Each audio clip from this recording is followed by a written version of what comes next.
ये पूरा जीवन व्यर्थ चला गया। भयो है सुगम तू को अमर अगम तन, समुझी धोकत खोवत अकाथ। तो तू पछितई है मन मींजी हाथ, सुख साधन हरि विमुख वृथा। जैसे श्रम फल घृत हित मथे पाथ, यह विचारी तजी कुपथ कुसंगति। चल सुपंथ मिली भले साथ, तो तू पछितई है मन मींजी हाथ। ऐ मन, तू पछताएगा बाद में, हाथ मसलेगा, तेरे कुछ कब्जे में नहीं आएगा, हाथ में नहीं आएगा। तुझे देवताओं के लिए भी दुर्लभ मानव देह मिली।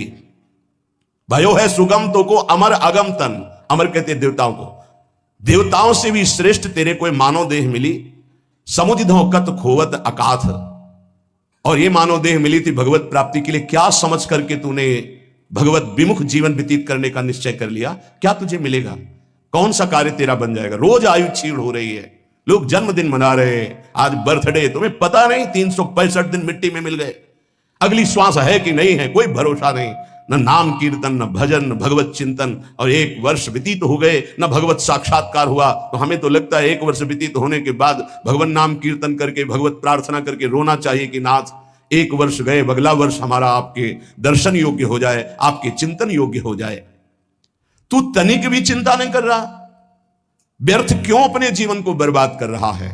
जहां नाम जप नहीं है, भगवत समर्पण कर्म नहीं है, आज्ञा का पालन नहीं है, तो खिलवाड़ आप अपने जीवन से स्वयं कर रहे हैं। सुख साधन ये बहुत बड़ा साप है। हमारी बात समझ में नहीं आएगी, लेकिन आपसे प्रार्थना करते हैं, जो साधक सुख सुविधा से भजन करना चाहता है वो भूल जाए कि वो भजन करेगा, भगवत प्राप्ति करेगा। दुख और असुविधा भगवत प्राप्ति के मार्ग पर ऊपर चढ़ाती है। सुख और सुविधाओं का भोक्ता कभी भजनानंदी नहीं हो सकता, कभी नहीं। हाँ, वृत्ति भगवदाकार हो गई, उसे सिंहासन में बैठा ला जाए, महलों में रखा जाए, कोई फर्क नहीं पड़ने वाला। महलों में रखो चाहे झोपड़ी में वास दो, एक स्थिति होती है। अगर भगवदाकार वृत्ति करनी है तो एक सीमा में अपने जीवन को बांध ले। इतना आहार, ऐसे शयन, ऐसे अपने जीवन को, विश्व में किसी भोगों की